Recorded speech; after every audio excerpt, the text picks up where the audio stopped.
Lots of things to pick apart there. Welcome back, Jules. Frank Leboeuf is with us as well. Jules, let's start, shall we, with Paul Pogba and Herrera talking about how great he could be and how great he has seen him to be. Yet, obviously, hasn't done it at Manchester United. And a lot of people have cited the fact that, yeah, but look at the players that are surrounding him. Yet we've seen Bruno Fernandes come in and give this team an instant lift. Yes, you're right. I'm not sure if the comparison with Bruno Fernandes is right, because when Pogba arrived in the summer 2016, he also had a very good first few weeks, first few games.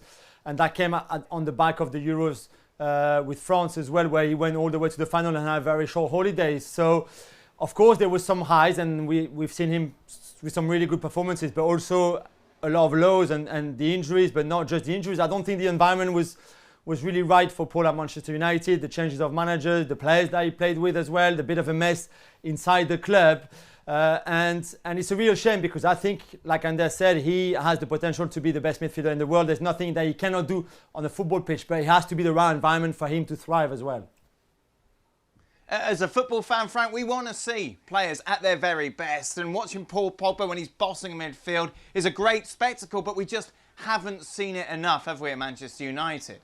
Yeah, you're right, Dan. I think it's there is a frustration, and it's understandable when you have seen his performances. As Jules said, he started pretty well. I would say even more than that. He did well, and he showed that he could be a leader.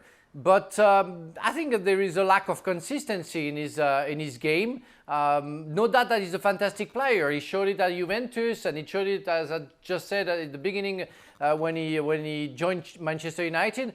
But since then, there seems to be so many problems around him, or around the club, or around his teammates, that in fact we don't see the Pogba we want to see with all the quality that he has. There is again a lack of consistency, where maybe he's a leader in the dressing room, but he doesn't show that he can be a technical leader like Bruno Fernandes immediately showed to the crowd when he signed for Manchester United.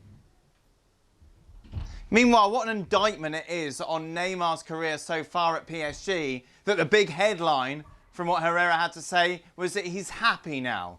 It's an incredible soap opera that we've seen. Obviously, a lot of media intensity regarding Neymar, but a lot of it has been brought on himself, Jules, and the fact that this world record fee, this player is now happy, kind of says it all, doesn't it? It says all about this sad story.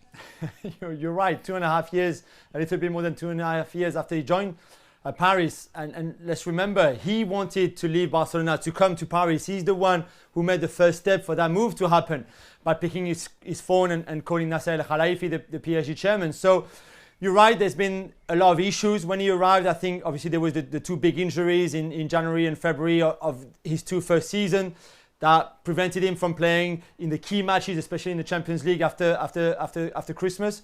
But also his attitude and the lack of maturity that he showed is great that he's happy again. And this is something that we've heard before, even before Ander Herrera told us in that interview. And we reported it on the show that there was a sort of a new Neymar, almost, a more happy Neymar in Paris, enjoying the city more, enjoying the club, his teammates, with Thomas Tuchel as well, the manager. And that was great. We saw on the pitch as well with the game against Borussia Dortmund in the second leg what he could do. Now he needs to take it to the next level even, and to inspire the rest of the team to go even further for Paris. Footballer happy, eh, Frank?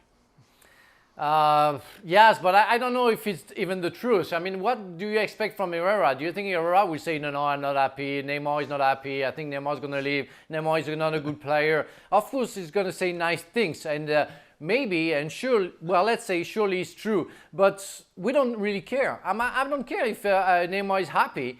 I want to see him showing maturity, skills, and what we expect from a big star, fantastic player that he can be, and the rest, I don't care. I really don't care. I've been waiting for more than 2 years to see the real Neymar, the Neymar we saw before, the real Neymar we saw in Barcelona, killing Paris Saint-Germain in the remontada in Champions League. We want to see, and all the fans, they want to see that. The rest is pure, nice story, but really don't care.